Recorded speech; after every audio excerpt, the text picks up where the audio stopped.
자, 두 번째 시간입니다. 그 첫째 시간에는 제가 사실 한 반은 좀 넘게 설교에 대해서 제가 말씀을 드렸죠.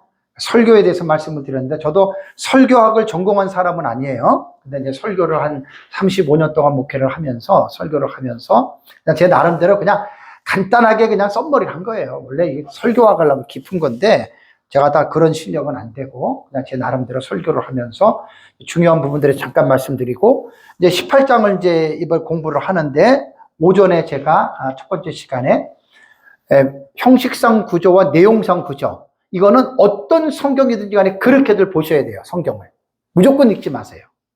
그러고 나서 이제 제 763페이지에 밑에 보시면, 밑에 단에 요한계시록 18장의 내용을 세분화하면, 요게 이제 그 개론으로서 18장을 구분을 하는 거예요. 성경은 반드시 이렇게도 공부하셔야 돼요. 어떤 성경이든지 간에. 큰 성 바벨론의 멸망을 선언한 것이 1절에서 8절까지의 내용입니다. 그러니까 장을 지금 분석하는 거예요, 장을. 그 다음에 바벨론 멸망에 대해서 세 부류의 무리의 애가들이 기록되어져 있는 게 9절에서 20절입니다. 그러니까 쉽게 말하면 설교를 할 때 이것이 하나의 대지가 되는 거예요. 그러니까 보통 본문 설교 하시는 분들은 대지 설교를 하잖아요. 대지 설교를 할 때는 이거는 주의 설교든 강의 설교든 기본적으로 18장에 나타난 그 본문에 대한 구조를 반드시 여러분들이 먼저 이해를 하셔야 되고, 그 다음에 이제 바벨론의 심판으로 말미암아 성도들의 즐거워한다는 것이 20절에 나와요. 이건 또 구분이 되죠. 그리고 큰 성 바벨론의 멸망이 실현되는 내용이 기록되어 있는 것이 21절과 24절입니다. 그러니까 요한계시록 18장은 네 가지로 여러분 우리가 문맥을 자르시라는 얘기예요.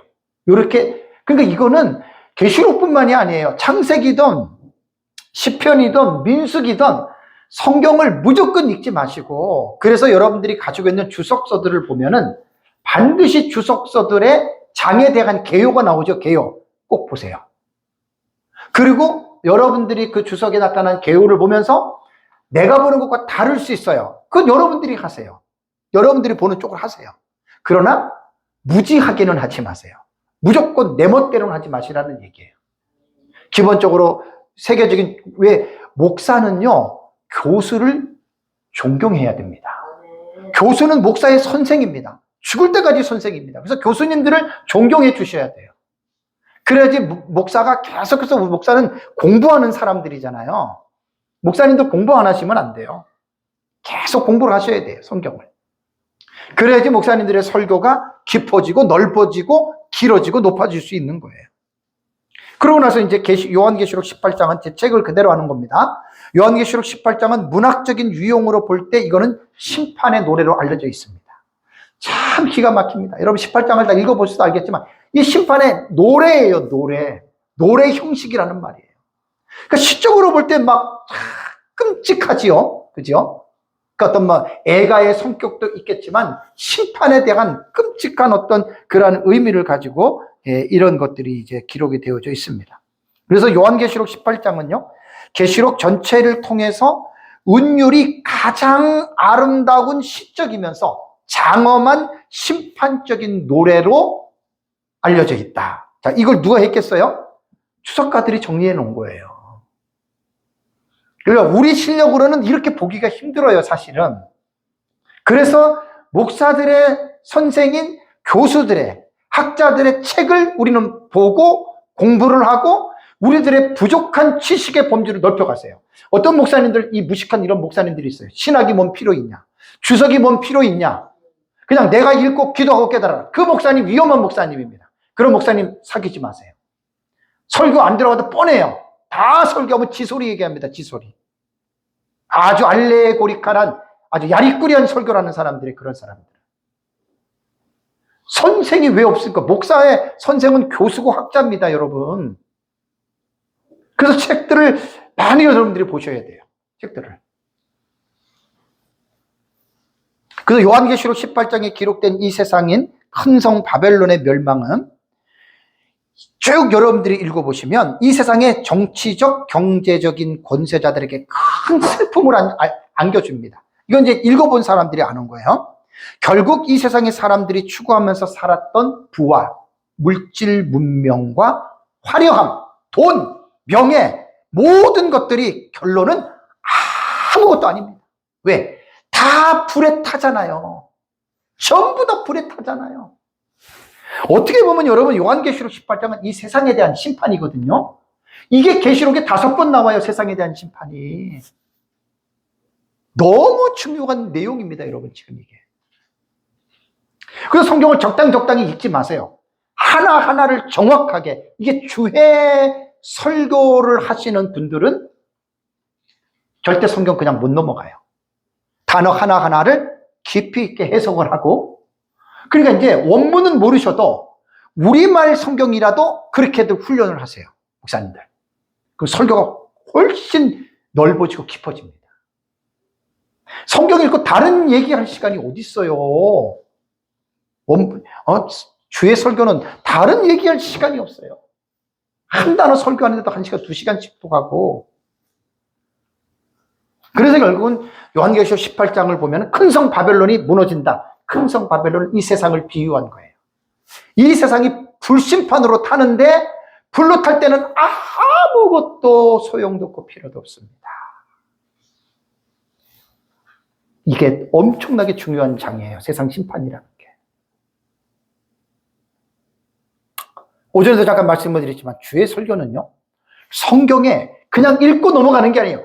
깊이 있게 한 단어 서기적으로 구문론으로 깊이 있게들 들어가셔야 돼요. 그러면은 이 말씀이 뭘 우리에게 의미하는지를 주의 설교가, 그래서 저는 주석서들을 많이 갖고 있어요. 주석서를 잘 보세요. 그 공부하는 거예요. 배우는 거예요. 유명한 주석가들을 보면은 얼마나 우리가 성경을 정말 너무들 몰라요, 목사님들. 너무들 성경들 몰라요. 그러니까 그런 대가들의 책을 보고 계속해서 여러분들이 공부를 하시면 목사님들에게 지식의 부분들이 점점 이제 넓어집니다. 그렇다면 이 세상의 심판은 언제 일어납니까? 자, 언제 심판이 일어나는지는 모르지만 분명한 사건은 있죠. 어떤 사건 뒤에 심판이 있죠. 그 사건이 무슨 사건입니까? 예수님의 재림입니다. 그러니까 어떻게 보면 구약시대는 4000년 동안 구약시대 성도들은 무엇을 바라보면서 산 줄 아세요? 구약시대 성도들은? 아니에요. 메시아의 초림. 아담부터 시작해서, 제가 지금 이제 우리 교회에서 아담의 토울로도 10대 족보 이제 이번에 라메까지 했거든요. 아담부터 시작해서 구약시대의 4000년 동안에 창조 연대를 4000년 정도 됩니다. 그 성도들이 아브라함, 이삭, 야곱, 모세, 유다의 왕들, 그 사람들이 뭘 바라보면서 산 줄 아세요, 여러분? 메시아, 초림의 메시아를 바라보면서 산 거예요. 그것이 창세기 3장 15절에 여인의 후손의 계시에 기록된 그 초림의 예수란 말이에요. 여러분들, 제가 빠르면은 내년부터 제가 하나님 나라 강의 들어갑니다. 올해 이제 더 하면은 아마 이제 정말이지 하나님 나라의 강의는 제 거는 달라요. 여러분 들어보시면 알아요. 지금 계속해서 세부적으로 지금 가고 있는데 목사님들 지금 제 거 들어서 잘 몰라요. 공부 안 하신 분들은 몰라요. 이게 지루하게만 느껴질 거예요. 아마 내년쯤 되면은 한 150회, 60회 정도 설교가 되거든요. 하나님 나라. 그럼 내가 그때 이제 요약해가지고 제 설교한 거 지금 한 1000페이지 정도 나왔어요. 설교가. 61번 설교가. 저는 다 설교 원고를 책으로 낼 정도로 지금 제가 설교 원고를 작성해요. 그래서 내년에 만약에 하나님 나라를 하게 되면은 내 설교 원고 그대로 복사해서 하려고 그래요. 목사님들 공부들을 그렇게 하셔야 됩니다. 성경을 하나님 나라의 중심으로 배우지 않으면 여러분 잘못 배운 거예요. 정말 충격입니다. 이건 대충격입니다. 하나님 나라로 성경을 보는 게 결코 쉽지 않습니다, 여러분. 그러니까 모르시는 분들은 제 말의 의미를 모르는데 기가 막힙니다. 하나님 나라에 관심을 가지세요. 목사님들, 그게 이제 중요한 겁니다. 그래서 예수님의 재림, 예수님이 재림하신 게, 이거는 지금, 그러니까 보세요. 구약의 4,000년 동안에 아브라함, 이삭, 야곱, 모세 모든 성도들이 여러분 뭘 바라봤느냐? 뭐 이 세상에서 잘 먹고 잘 살고 뭐 편하게 살고 이 세상에서 부귀영화를 누리려고 산 게 아니에요. 히브리서 11장 기억나십니까? 이 사람들은 다 믿음을 따라 살다 죽었다 그랬죠. 그리고 그 사람들은 구약의 시대 이 사람들은 세상에서 뭘 바라보면서 살았어요? 이 땅에서는 외국인과 나그네처럼 살았잖아요.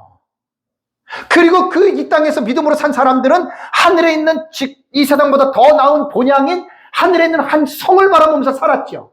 하나님 나라를 바라보면서 구약 성도들은 살았습니다. 그게 성경을 제대로 보지 못하면은 이런 걸 못 끄집어내요. 그럼 신약시대 지금 2000년 지났어요. 자, 우리 신약시대 성도들은 뭘 바라보면서 살아요?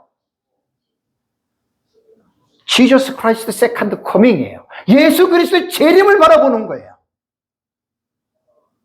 아시겠어요? 그래서 예수님이 이 성경은 곧 내게 대하여 증언하는 것이라 그랬잖아요. 구약 성경은 초림의 메시아, 신약 성경은 재림의 메시아, 메시아에 관한 책이에요. 그리고 이 성경은 영생을 얻는 책입니다. 요한복음 3장 5장 39절. 기가 막힌 말이에요. 너희가 성경에서 영생을 얻는 생각하고 성경을 연구하거니와. 여러분, 예수님 당시에 구약 성경밖에 없었어요. 구약 성경의 주제가 뭐예요? 영생이에요. 에터널 라이프예요.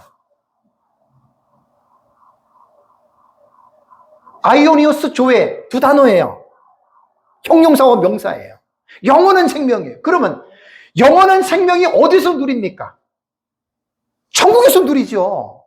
그러니까 성경은 너희가 성경에서 영생을 얻는 줄 생각하고 구약 성경을 연구하라는 말이에요. 천국에 관한 책입니다.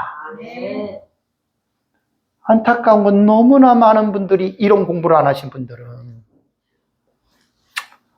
성경을 영생으로 하나님 나라로 풀지 못하고 엉뚱하게 인간의 명예, 부귀영화, 자기 출세 다 성경 잘못 본 거예요. 다 잘못 본 거예요. 설교를 딱 들어보면 목사님들의 설교가 하나님의 나라를 지향하는 설교냐 아니면 세상을 지향하는 설교냐 딱 나와요. 그러니까 이게 지식이 없으면 분별을 못해요.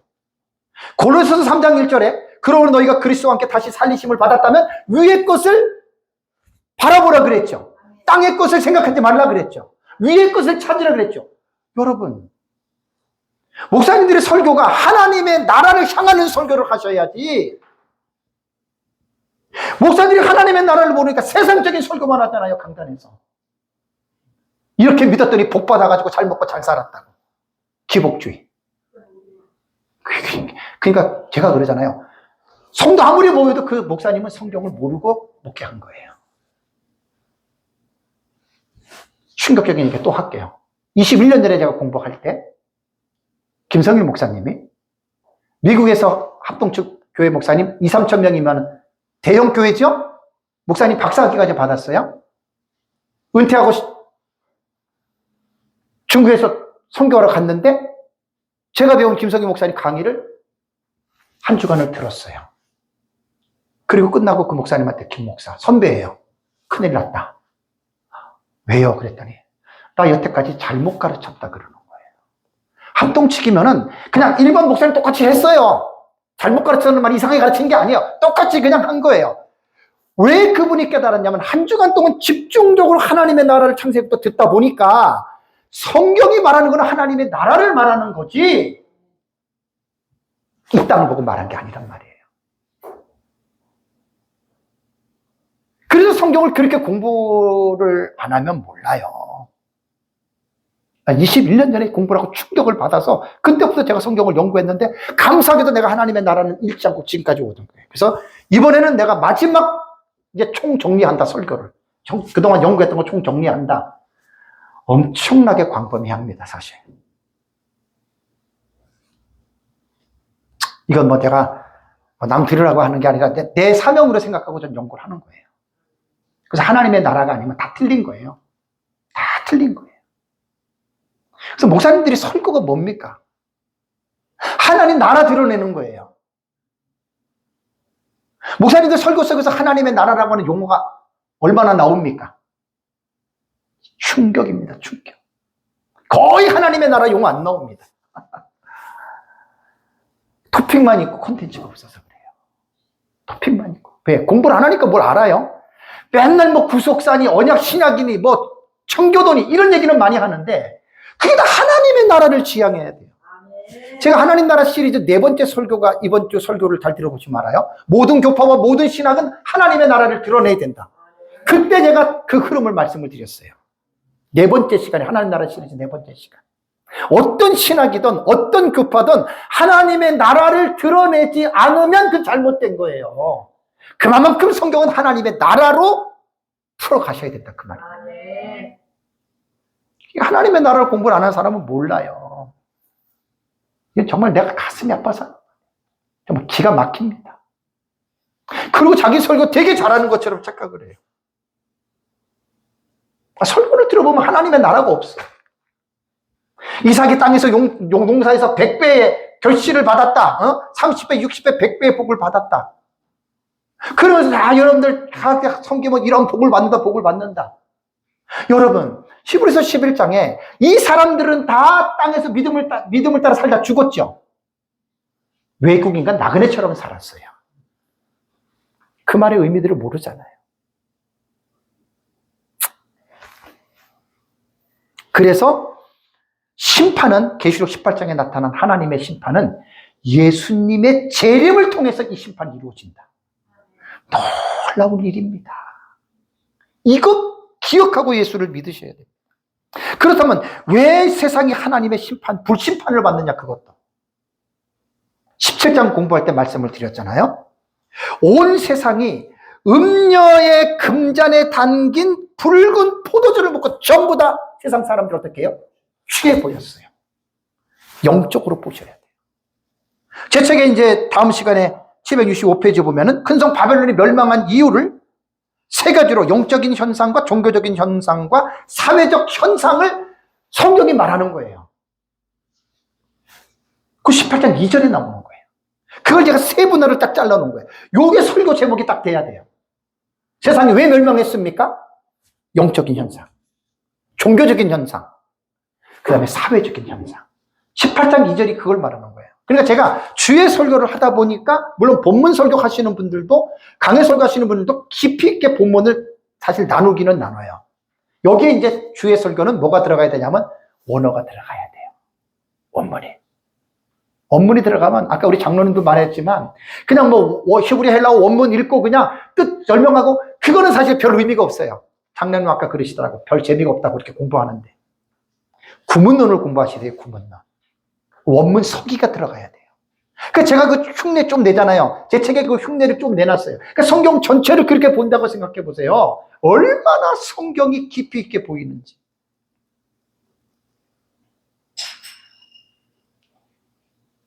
음녀의 금잔에 담긴 붉은 포도주에 취해서 이게 뭐냐면 하나님을 떠난 우상 숭배입니다. 우리 13장 공부했죠? 적그리스도 경배하는 거예요. 이게 다 전문명에 다 연결이 되는 거예요.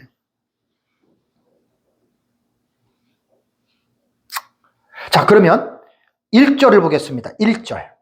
자, 18장 1절, 이제 본문 주에 들어갑니다. 1절에 이 일 후에 다른 천사가 하늘에서 내려오는 것을 보니 큰 권세를 가졌는데 그의 영광으로 땅이 환하여지더라라는 말이 나오죠. 그죠? 여기 보면은 메타타우타 에이돈 히브리 원문이 이렇게 나옵니다.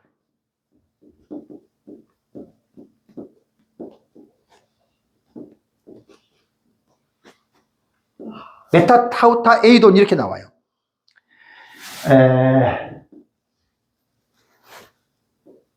메타타우타 에이돈은 뭐냐면 이것들 후에 에이돈, 내가 보았다는 말입니다. 그러니까 헬라어는 동사가 앞에 차지해요. 근데 우리말은 구문론으로 볼 때 한국어는 동사가 어디로 가요? 맨 끝으로 가요. 영어라든가 히브리어라든가 헬라어 같은 경우는 동사가 앞에 위치합니다. 제 설교를 듣는 분들은 다 제가 이거 그때 설교할 때 난 이런 걸 다 얘기를 해요. 그러니까 헬라어 원문은 메타타우타 에이돈으로 나와요. 이 일 후에 내가 보았다. 뭘 보았느냐? 천사가 하늘에서 내려왔는데 그 천사가 큰 권세를 가졌는데 그 결과 영광으로 땅이 환하여지더라. 우리말 어순은 헬라어하고 좀 다르기 때문에 이렇게 그 상관이 없어요. 우리말 어순으로 보면 되고, 대신에 제가 원문에 사역을 할 때 이렇게 들어간다는 얘기예요. 여기서 우리가 볼 수 있는 게 뭐냐면, 요한계시록은 오버래핑 기법이라고 그랬죠. 오버래핑이 뭐예요? 오버랩은 영화를 볼 때 한 장면이 사라지기 전에 어떻게 해요? 다른 장면이 쫙 덮어씌우면서 사라지죠. 그죠? ing가 들어갔으니까 계속 연속적으로. 내가 보니, 그러다가 뭐라 그래요? 또 내가 보니, 내가 들으니, 또 내가 들으니. 이게 오버래핑 기법이에요. 문학적으로 볼 때. 요한계시록은 참, 그래서 에이돈, 에쿠사. 내가 보았다, 내가 들었다. 그게 요한계시록의 계시예요. 그러니까 요한이 밤모섬에서 보고 들은 것을 지금 기록한 것이거든요. 근데 요한이 본 게 뭐냐면 큰 권세를 가진 천사가 하늘에서 내려왔는데 그 결과 영광으로 땅이 환해졌어요. 여러분, 이걸 어떻게 우리가 이해가 됩니까? 아니, 우리가 지구 전체를 어떻게 봅니까? 근데 요한계시록에 보면은 천사가, 요한이, 그러니까 이게 여러분 기가 막힌 거예요. 지구가 있어요. 예를 들자면 천국이 있다면 하나님의 사도 요한의 영계를 열어서 어떻게 한 거예요? 동시에 본 거예요. 우리는 뉴스 같은 데서 지구 이렇게 보이잖아요. 그죠? 조그맣게 해놓고 우리는 보니까 보이잖아요. 그죠? 그러니까 요한이 이런 개념에서 본 거예요. 계시록 7장 제 책에 기억나시죠? 7장에 제 그림에 두 가지 포인트를 같이 본 거예요. 그 7장 해석하기 그것도 어려워요. 제 책을 잘 한번 보십시오. 두 개를 같이 본 거예요. 그러니까 요한이 보니까 힘센 천사가 내려왔는데 이 지구가 환해지는 거예요. 여러분, 이거 어떻게 이해가 됩니까? 우리는 이해가 안 돼요. 그래서 여러분, 요한계시록은 인간의 이성으로, 다른 성경도 마찬가지지만 인간의 이성으로 이것을 이해하려고 그러면 이해가 돼요, 안 돼요? 안 돼요. 그래서 성경을 읽을 때에는 인간적인 사고와 인간적인 생각을 접어두고 하나님의 말씀, 하나님 편 입장에서 우리는 여러분 성경을 보는 훈련을 하셔야 돼요. 그래서 제가 요한계시록 주예책에 제 걸 읽어보면 이 글이 들어가 있습니다. 특히 21장, 22장 새 하늘과 새 땅, 새 예루살렘성 있잖아요. 제 책에 보시면 나와요. 여기서부터는 인간의 생각과 이성을 다 뽑아버려야 돼요. 그래야지 이제 새 예루살렘 성이 어떻게 되고 거기에 뭐 12진주가 나오고 뭐 그게 이제 하나님 입장에서 봐야지 그게 이해가 되지 인간의 생각으로는 절대 이해가 안 된다니까요. 그래서 자유주의자들이 성경을 읽는 인간의 이성으로 성경을 읽기 시작하면 성경은 절대로 못 믿습니다. 그래서 성경은 하나님 입장에서 하나님 편에서 우리는 성령의 감동으로 성경을 읽어야 우리가 이 성경을 깨닫는 거예요. 이걸 인간의 이성을 가지고 지 머리 가지고 어쩌고 저쩌고 칼로 막 난도질하고 그게 자유주의자들이에요. 신종통주의자들. 여기서 큰 권세라고 하는 말은요, 하나님으로부터 받은 그 일들이 큰 거예요. 왜? 세상 멸망이도 얼마나 큽니까? 그죠? 큰 성 바벨론, 전 세계를 말합니다. 여러분, 이거 참 한번 생각을 해보세요. 이 지구가 하나님의 불에, 우리 다 공부를 했어요. 7번째 대접, 6번째 인. 지구가 몇 갈래로 갈라져요? 지구가 3갈래로 갈라지잖아요. 그러니까 이 거대한 지구가 3갈래로 이게 뽀개진다고 생각해 보세요. 그럼 지구 안에 있는 내핵 속에 있는, 외핵과 내핵 속에 있는 마그마 있잖아요. 그죠? 전부 다 터져 나오는 거예요. 그러니 불바다가 될 수밖에 없죠. 이거는 이 성경은 문맥적으로 꿰뚫어야 돼요. 그러면 하나의 사건을 보더라도 요한계시록 안에서 이게 전부 다 이해가 되는 거예요. 큰 권세를 가진 자가 내려왔는데 땅이 환하여지더라. 여기에서 다른 천사라고 하는 말이 나오죠. 그죠? 다른 천사. 다른 천사라고 하는 말은 뭐냐면 17장에서 본 그 천사가 어떻게? 아니라는 거예요. 그걸 강조하기 위해서 다른 천사지 무슨 특별한 의미는 없습니다. 그러니까 이런 것은 별로 시간을 우리가 드릴 필요는 없고요. 다음에 이제 2절을 보겠습니다. 우리 2절을 볼까요? 18장 2절을 보면 힘센 음성으로 외쳐 이르되 어떻게 해요? 무너졌도다 무너졌도다 큰 성 바벨론이여 귀신의 처소와 각종 더러운 영에 모이는 곳과 각종 더럽고 가증한 새에 모이는 곳이 되었도다. 이 말씀을 잘 이해하면 소름이 지금 돋는 거예요. 지금 이거는. 그래서 강의할 때 많이 이거 18장 2절 말을 했잖아요. 큰 성 바벨론이라고 하는 말은 이 세상을 말합니다. 17장의 문맥과 연결하면 음녀의 손에 있는 금잔에 담겨 있는 포도주를 먹고 온 세상에 있는 모든 사람들이 영적으로 취해버려서 적 그리스도를 메시아로 믿었던 것, 이것 때문에 사실은 세상이 불심판을 받는 거예요. 그러니까 이제 이거를 보면은 이미 심판이 어떻게 되는 거예요? 2절을 보면 진행 중이라는 이야기죠. 그렇죠? 이미 지구가 갈라지고 시작된 거예요. 그걸 지금 2절에서는 우리가 여러분 볼 수가 있습니다. 그러니까 천사는 큰 성 바벨론이 무엇 때문에 멸망을 받는 데서 말하고 있는데 2절에서 세 가지가 나옵니다. 이게 설교 대지가 되는 거예요, 목사님들. 기본적으로 이 정도는 다 여러분들이 나눌 수가 있어요. 그러니까 본문 설교는 이렇게 성경을 근거로 설교 대지와 소지를 작성하라는 거예요.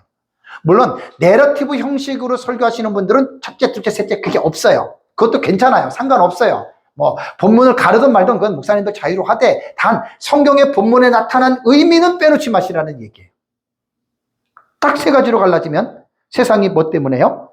악한 영들의 천하가 됐다. 네. 세상이 악한 영들의 천하가 됐다. 왜냐하면 이 천사가 지금 하는 말이에요. 귀신의 처소와 각종 더러운 영에 모이는 곳과 각종 더럽고 가증한 새에 모이는 곳이 되었도다. 제가 실력이 없어서 원문은 제가 안 집어넣었어요. 이 원문 들어가면 책이 지금 1040페이지인데 한 3000페이지 들어갈 거예요. 원문 다 하면은. 나중에 이제 제가 언제인지 모르지만 제 책을 개정할 때에는 요한계시록 원문 다 들어갑니다. 그때는 이것과는 차원이 달라요. 그때는 원문으로 제가 나중에 언제인지 모르지만 하게 되면 그렇게 할 생각입니다. 그래서 지금은 제가 해놓은 책 가지고 그냥 여러분들이 기본적인 의미로만 잘 여러분들이 이렇게 하시면 됩니다. 그러니까 이 말이 뭐냐면 이 세상은 성경을 보면은 공중권세를 잡은 자가 사탄이죠. 그죠? 그 에베소서 2장에 나오잖아요. 그죠? 근데 이게 멸망 직전에는 이 세상 자체가 지금하고는 달라요. 지금하고는 달라요. 뭐가 다르냐면 이 세상 자체가 악한 영들의 천하가 됩니다. 그러면 본문 2절에서는 어떻게 악한 영들의 천하가 됐는지 설명이 안 돼 있죠. 그래서 성경을 연구할 때 뭐가 필요해요? 문맥이 필요한 거예요. 계시록 9장 1절과 2절을 가보세요. 계시록 9장 1절과 2절. 이렇게 성경을 연구를 해서 읽으셔야 돼요. 자, 계시록 9장 1절과 2절을 보시면 다섯째 천사가 나팔을 불매 내가 보니 하늘에서 땅에 떨어지는 별 하나가 있는데 그가 무저갱의 열쇠를 받았더라. 그가 무저갱을 여니 그 구멍에서 끈 화덕의 연기 같은 연기가 올라오매 해와 공기와 그 구멍의 연기로 말미암아 어두워지며. 다 공부했어요. 그죠? 9장에는 다섯 번째 나팔은 새 화의 첫 번째 화입니다. 그럼 하늘에서 떨어지는 별 하나를 우리는 사탄으로 해석을 했어요. 그럼 하늘에서 떨어지는 별이 계시록 본문에 어디 나와요? 그 책에 나오잖아요. 12장을 가보세요. 계시록 12장. 이게 다 문맥 읽기예요. 계시록 12장 9절을 보시면 큰 용이 내쫓기니 옛뱀 곧 마귀라고도 하고 사탄이라고도 하며 온 천하를 꿰는 자라. 그가 어떻게 해요? 땅으로 내쫓기니 그의 사자들도 그와 함께 내쫓기니라. 12장에서 나오는 7절에서 12절의 문맥 속에는 하늘에서 영적인 전쟁이 일어나요. 미가엘과 그의 사자들, 그 다음에 붉은 용과 사자들. 이거 너무 중요한 본문이잖아요. 이 전쟁에서 공중권세를 잡고 있는 사탄이 어떻게 됩니까? 패합니다. 그래서 어떻게 되는 거죠? 여기서는 함께 내쫓기죠. 공중에서 어디로? 세상으로 쫓겨나는 거예요. 그래서 9장으로 다시 가보세요. 이렇게 연결되는 거예요. 다섯째 천사가 나팔을 불며 내가 보니 하늘에서 땅에 떨어진 별 하나. 사탄이 떨어지는 거예요, 지금 이게. 그리고 사탄이 어떻게 떨어지냐면 무적행의 열쇠를 받았습니다. 받았다라고 하는 말 기억나세요? 에도세, 수동태? 신적 수동태예요. 신적 수동태.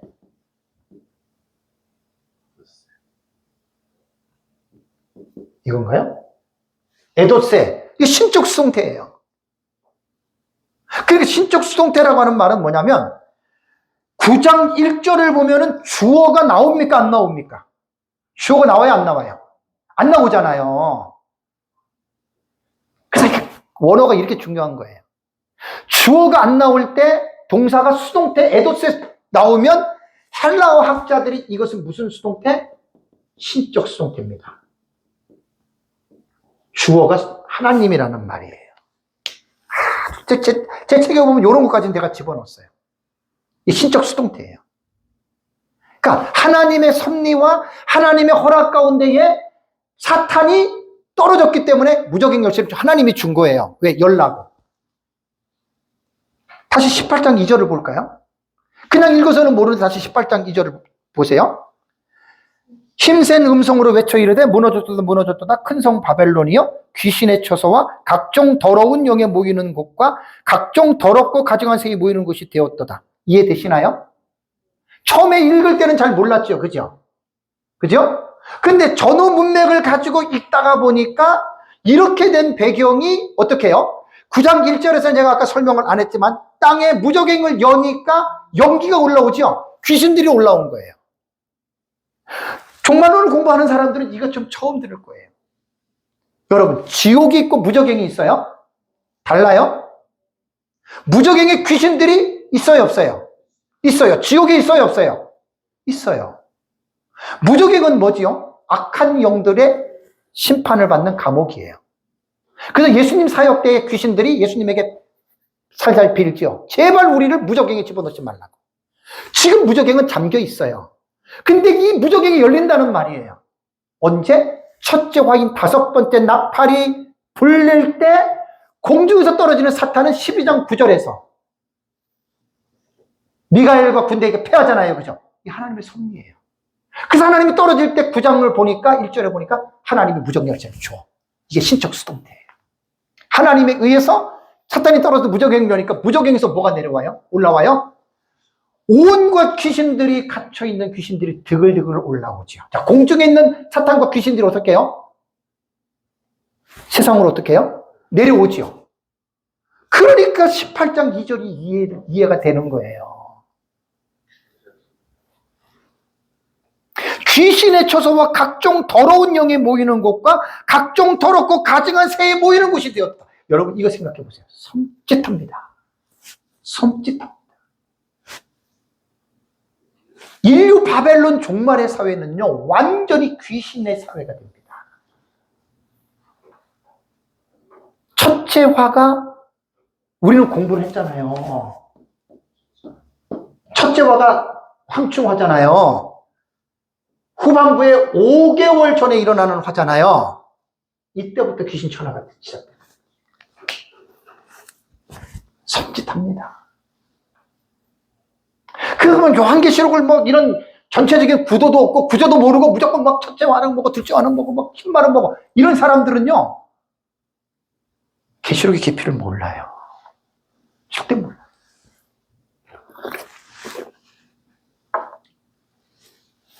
제가 우리 목사님한테 배운 내용은 제 책이 증명을 하고 있는 거예요. 다 연결이. 정말 이런 거 깨달으면 끔찍해요. 정말 끔찍합니다. 나는 이거요, 여러분들한테 이론을 이야기하는 게 아니에요. 저는 이 말씀을 어떻게 해요? 저는 믿어요. 저는 분명히 믿습니다. 이 말씀이 믿어지면 너무나 끔찍한 거예요. 귀신들이 사람들 눈빛 봤어요?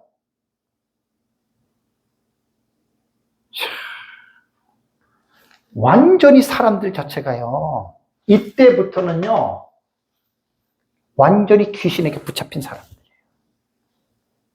그리고 후반부에 들어가서 대환란이 일어나죠. 상상을 해보십시오. 소름이 끼치나 안 끼치나. 그러니까 본문은 정확하게 항상 성경은 여러분들이 우리가 해석을 하는 훈련을 받으셔야 돼요. 그래야지만 이 말씀이 뭔지 알지. 에? 그냥 요한계시록 설레설레 적당히 한 사람들은요, 죄송하지만 긴장 없어요. 그냥 그렇구나 하고 넘어가요. 제가 목사님들을 요한계시록을 강의를 하면서 제가 뭘 강조하는 줄 아십니까? 요한계시록을 목사님들이 정말로 깨닫고 믿잖아요. 남을 보지 마세요. 내가 변화가 돼야 돼. 근데 요한계시록을 공부하는데 목사님들이 변화가 안 됐다? 그 잘못 배운 거예요. 왜 이런 걸 믿어버리면 어떤 생각이 들겠어요? 정신이 번쩍 나요, 안 나요? 지난주 제 설교 들어봤어요? 무드셀라? 무드셀라 300년. 메투샬라흐라고 하는 무드셀라의 이름이 뜻이 뭔 줄 알아요? 그딴 것들을 여러분 아셔야지.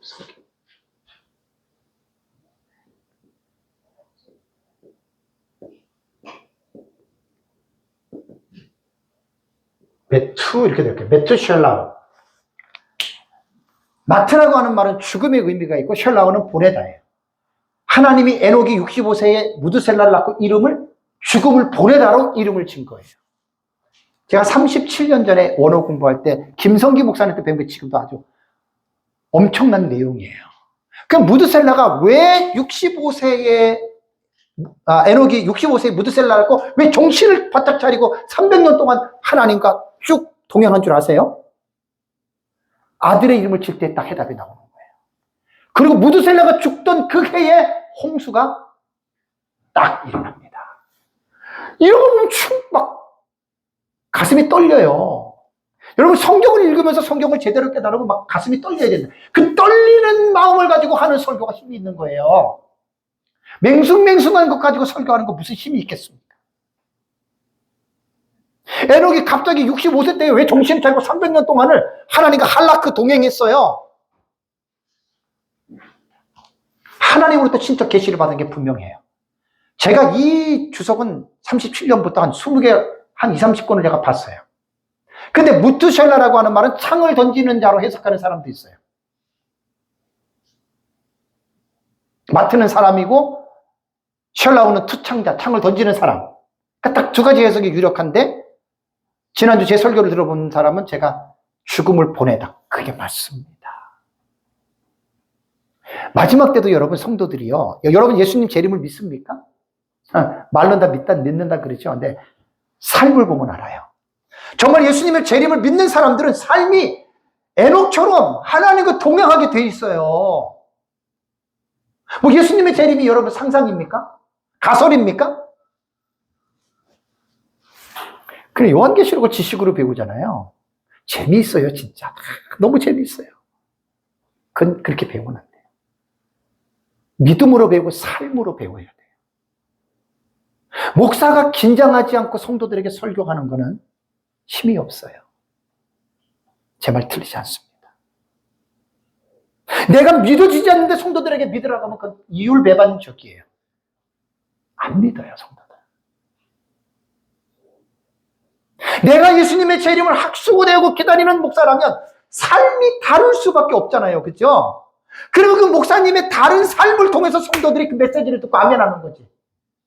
말은 맨날 재림한다 재림한다 외쳐놓고 자기는 세상에 소망이 있어. 성도들이 귀신같이 합니다. 설교는 정말 두렵고 떨리는 사역입니다. 지식을 전하는 게 아니에요. 목사의 믿음을 전하는 거예요. 그래서 목사님들이 말씀을 연구할 때 뜨거워야 돼요. 오해를 하지 마세요. 저 주일날 2명 앉혀놓고 설교하고 수요일날 3명, 4~5명 또 이렇게 애들까지 나옵니다. 하나님이 증인입니다.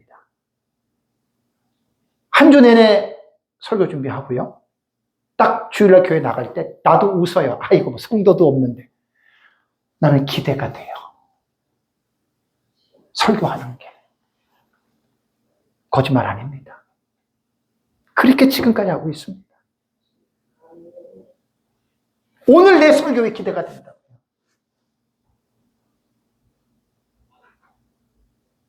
이번 주에는 무드셀라와 라멕에 나타난 하나님 나라. 내가 흥분이 돼요, 흥분이. 난 내 설교에 내가 흥분이 돼. 아, 목사님, 나르시서스구나. 어? 나르시서스가 뭔 줄 알아요? 자기애에 빠진 사람. 그런 요소가 없지 않아 있겠지만 난 그런 건 아니에요.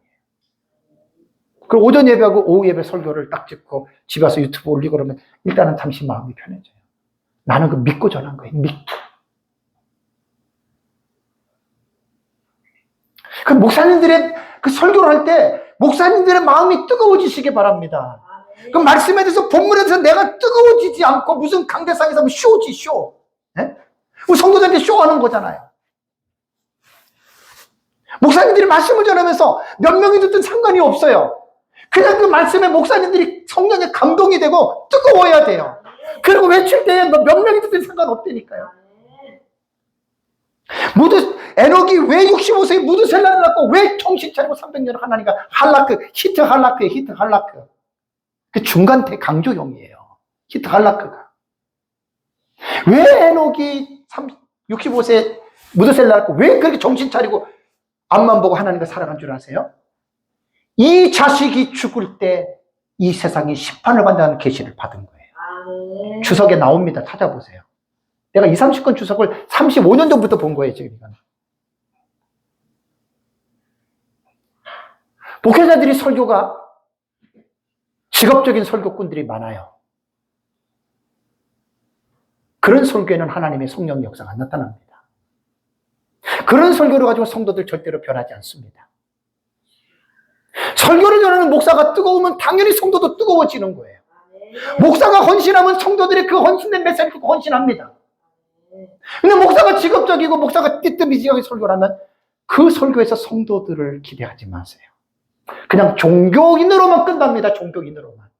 우리가 하나님의 말씀을 전한다고 하는 것이 얼마나 여러분 큰 특권인 줄 아십니까, 이거? 듣는 자가 살아나고 우리가 전하는 말씀 속에서 회개하고 변화되는 것이 하나님의 말씀이란 말이에요.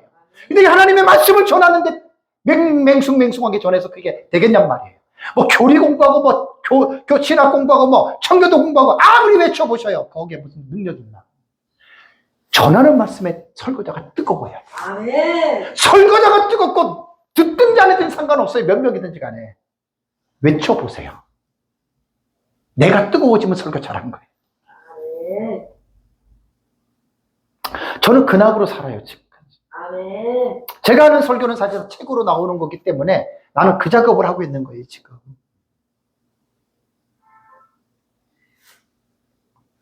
지금 이전의 말씀은 너무나 여러분 이거 살벌한 말 아닙니까? 그러니까 이런 내용을 모르는데 여러분들이 2절을 읽었어요. 뜨거움이 나와요, 안 나와요? 안 나오지요. 뭐 귀신의 초소가 됐네. 가증한 새들이 모이는 곳이 됐네. 근데 이게 벌써 계시록 9장하고 12장을 딱 가보면 문맥이 같은 흐름이잖아요. 그죠? 딱 읽으면 어떻게 해요? 아, 이래서 이 세상이 악한 영들의 천하가 됐구나. 이런 끔찍한 사회가 인류 마지막 바벨론 사회가 후 3년 반에 완전한 끔찍한 이게 그걸 말하는 거예요. 그 밑에 이제 765페이지에 1번에 제가 설명을 다 했습니다. 세상이 악한 영들의 천하가 됐다. 이게 영적인 현상입니다. 영적인 현상. 스피리추얼이에요. 야, 이거 보세요. 영이라고 하는 말은 눈에 보이지 않잖아요. 그러니까 영에 대해서 모르는 사람들은 귀신이 더글더글해도 알아요, 몰라요? 모르죠. 영적인 시츄에이션이에요. 영적인 상황을 보셔야 돼요. 그러다 해서 뭐 신비자들이 막 기도하면 귀신 보이고, 난 그런 사람 제일 싫어해요.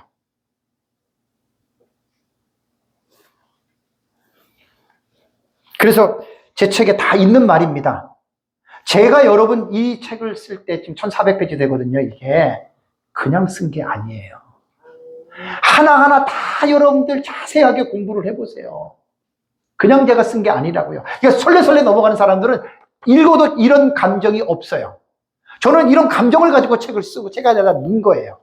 그걸 제가 지금 여러분들한테 강의를 하는 거예요. 다음에 뒤로 넘어가 보세요. 766페이지. 두 번째 상황은 뭐냐면 우상 숭배로 인해서 망합니다. 3절 보세요. 3절 볼게요. 그 음행의 진노의 포도주로 말미암아 어떻게 해요? 만국이 무너졌으며 또 땅의 왕들이 거듭으로 음행하였으며 땅의 상인들도 그 사치의 세력으로 치부하였도다.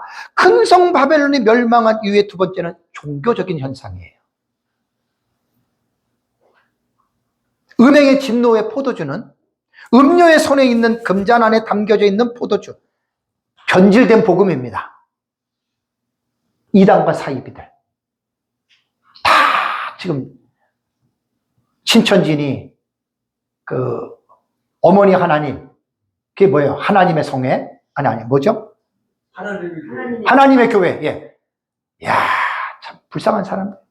한 사람이 하나님이라고 그러니까. 예, 그러니까. 예. 그런 사람들이 결국은 뭐냐면 종교적으로 다 이단에 빠진 거예요. 다.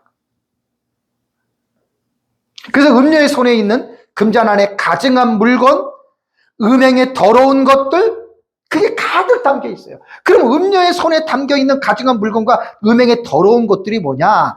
비유적이에요, 이거는. 이 잔 안에 더러운 것들이 가득 찼다라고 하는 말은 문자적인 해석이 아니라 비유적으로 음료가 가르치는 하나님에 대한 지식은 변질된 복음이라는 거예요. 다 틀린 말이란 말이에요. 그리고 틀린 말을, 포도주를 마시고 취했죠? 잘못된 설교를 듣고 사람들이 타락한 거예요.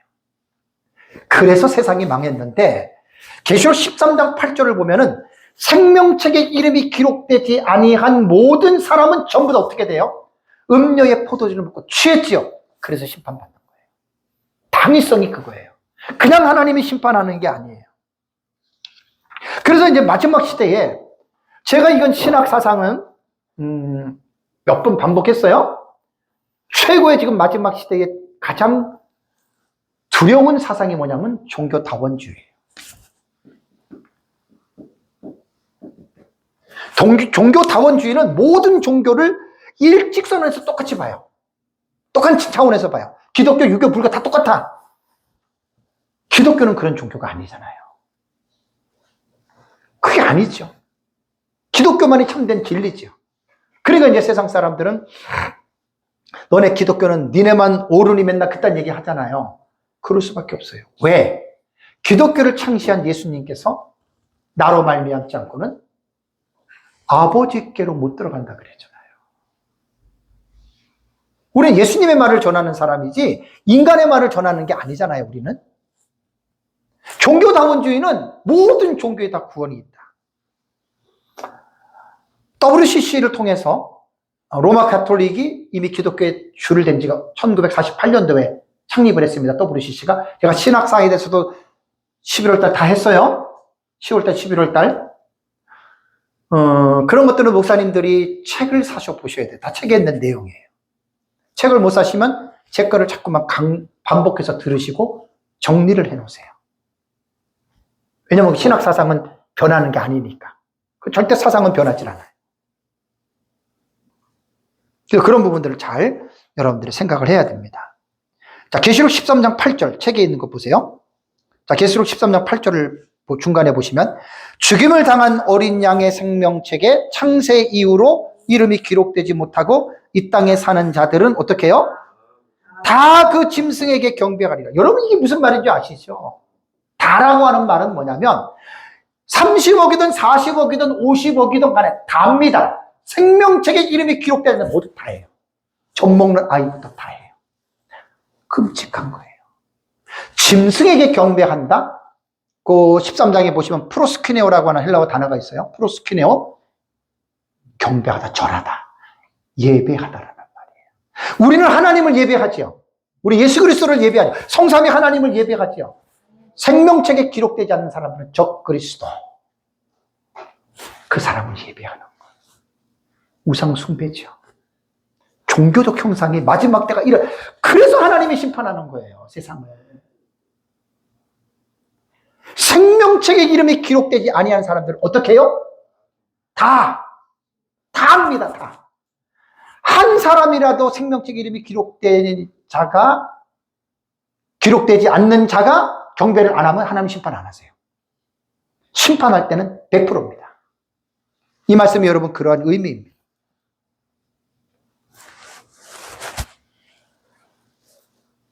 그래서 이제 세상의 심판은 거기 두 번째 단 중간에 보세요. 세상이 하나님의 심판을 받아서 멸망하는 이유가 아까 음행의 포도주를 맞고 취했다 그랬죠? 그러니까 진노의 심판을 받을 수밖에 없지요. 요한계시록에는 심판의 계시가 5번 나온다 그랬죠. 이거 끔찍한 사건입니다. 그 밑에 가로에 보세요. 첫 번째가 6째 인이죠. 그죠? 계시록 6장 12절과 17절 공부했어요. 그걸 여러분들 읽어보세요. 그게 지구를 하나님이 심판하시는 거예요. 근데 이것을 내용상 구조로 볼 때에는 한 일회의 마지막 여기에 6째 인이 됩니다. 전부 다 여기에 해당되는 거예요. 마지막. 예수님 재림 곧바로 심판이 다 5가지가 여기에 다 해당이 되는 거예요. 이거는 연대계적으로 볼 때 이렇게 된다는 거예요. 그리고 여러분 생각해 보세요. 요한계시록에서 하나님의 세상을 심판하시는 때가 몇 번 나온다고요? 5번. 여러분 놀랄 일이죠. 5번이나 중복해서 나와요. 단 계시의 모양이 어떻게 해요? 바뀌어서 나와요. 그래서 요한계시록을 잘 깊이 있게 보셔야 돼요. 6째 인의 사건의 시간상 생략하겠습니다. 계시록 6장과 17장 끔찍합니다, 여러분 이거. 다음에 두 번째는 계시록 8장 2절과 5절 금향로를 쏟는 사건 알죠, 그죠? 이게 세상의 심판에 관한 계시예요. 이것도 계시록 8장 2절과 5절도 여기에 놀라운 사실이 숨겨져 있죠. 성도들의 기도를 하나님이 어떻게 해요? 금향로에 담지요. 그리고 그 기도가 금향로에 풀로 찼을 때 그때 그 기도의 향을 쏟지요. 그때 세상이 심판받는 거예요. 이 본문 되게 중요한 거예요. 여러분 우리의 기도가 하나님의 재단에 있는 금향로에 쌓인다. 근데 하나님 나 돈 벌게 해주시고 부자 되게 해주시고 잘되게 해주시고 그런 기도가 쌓인다는 말이에요. 아이고 그런 거는 상관은 없어요. 그러면 그런 기도를 말하는 게 아니에요. 하나님의 나라와 의를 위해서 구한 기도.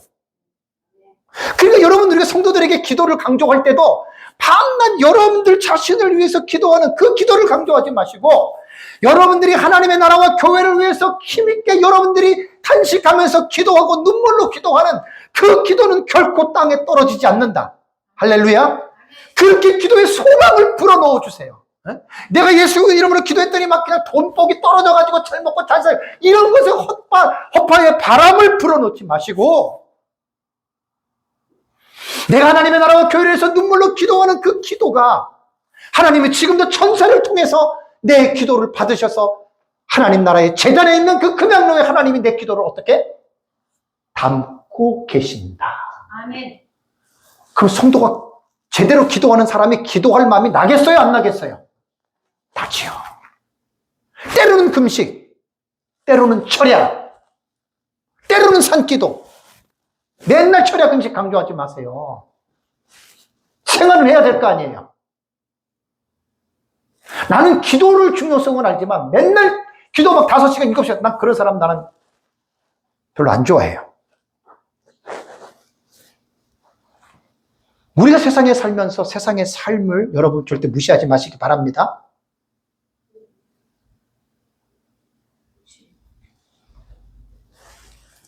기도 중독주의자들은 목사는 하루에 3시간, 6시간, 9시간 기도하라 그러는데 나는 그런 사람 제일 싫어하는 게 나는 이렇게 말하고 싶어요. 3시간, 6시간, 9시간을 성경 연구하세요. 여러분 성경 연구가 그 기도가 똑같은 거예요. 무슨 말인지 아세요? 목사님들이 성경 연구하는 게 이게 쉬운 건 줄 아세요? 이건 안 해본 사람은 몰라요. 목사의 사명은 설교 사명이잖아요. 교회에서 목사님들이 설교 사명을 성도들에게 맡겨요, 안 맡겨요? 특별한 일 아니면 안 맡기잖아. 이거 내 거야. 내 철밥통이라 그러잖아요. 그럼 목사님들이 설교에 책임을 지셔야지. 그래서 목사는 설교가 우선이에요. 저는 지금까지 말씀 사역을 하면서 요즘은 그런 게 많아져요. 기도하려고 딱 있으면 하나님이 말씀을 그냥 넣어주시면 이제는 기억력이 옛날하고 떨어져서 매번 안 하면 안 돼요. 잠깐 있다가 잊어버려. 그럼 너무 막 가슴을 친다. 그래서 몇 년 전부터는 내가 기도 딱 하려고 하는데 하나님께서 강의나 설교에 딱 열어주잖아요. 나 기도 안 해요. 그리고 컴퓨터에 앉으면 1시간, 2시간이 그냥 샥 가버려. 그러면 설교와 강의가 여러분 윤곽이 잡혀요. 이게 목사가 우선권을 거길 두세요. 맨날 1시간, 2시간, 3시간 기도한다고 기도가 아니란 말이에요. 기도는 삶으로 기도하는 거예요, 여러분. 걸어가면서도 기도가 나고 누워서도 기도하잖아요. 근데 목사님들이 성경 연구 물론 걸어가면서도 하나님이 말씀 주세요. 그렇게 나도 설교 강의 준비해요. 제가 이 책 쓰고 강의하는 거 기도 없이 제가 강의하는 줄 아세요? 절대 못해요. 절대 못해요. 자랑이 아니라 내 삶은 기도와 성경 연구가 나는 거기에 초점을 맞추고 지금까지 사는 거지 다른 거 난 안 해요. 제 아내가 증인이에요. 제 아내가. 자랑하려는 게 아니에요.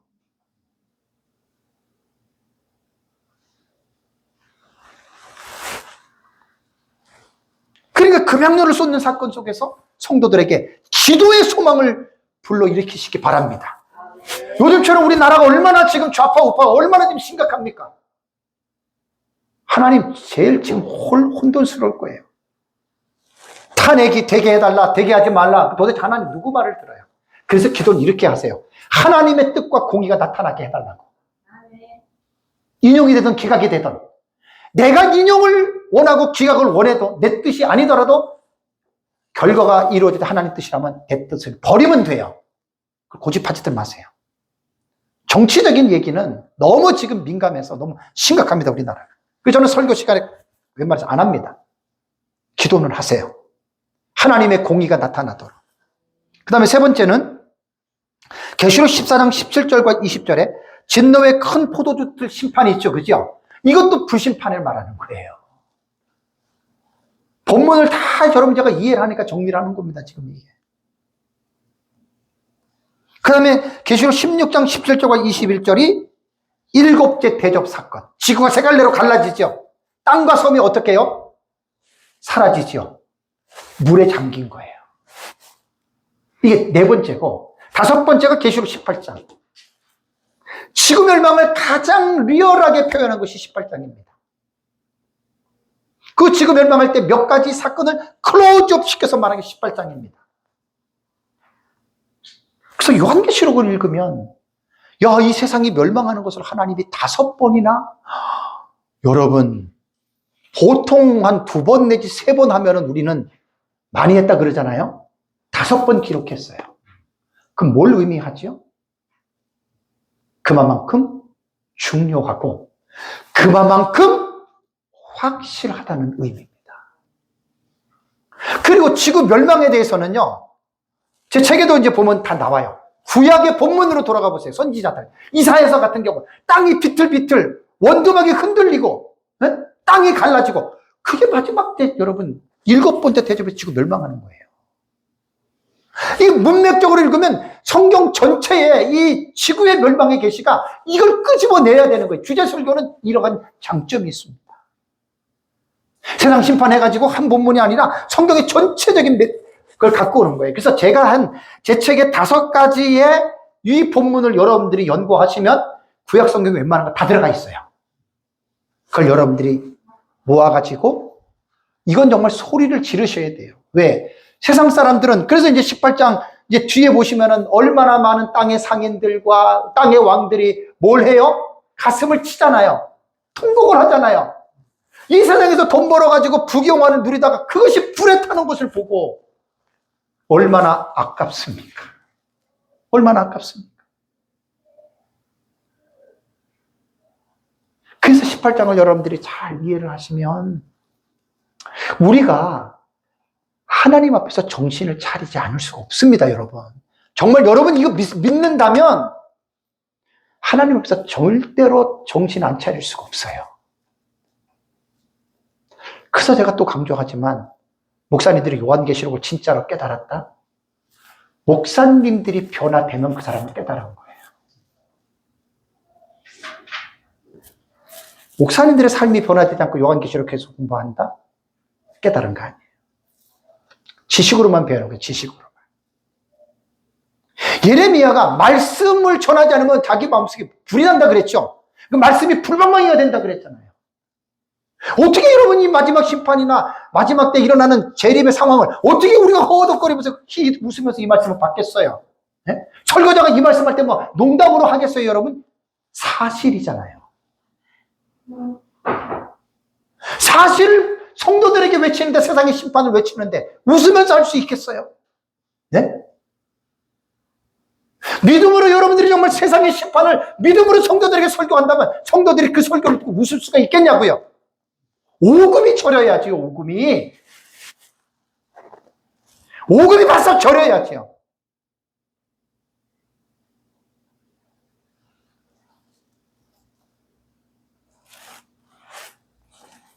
여기까지만 하고 잠깐 쉬겠습니다. 우리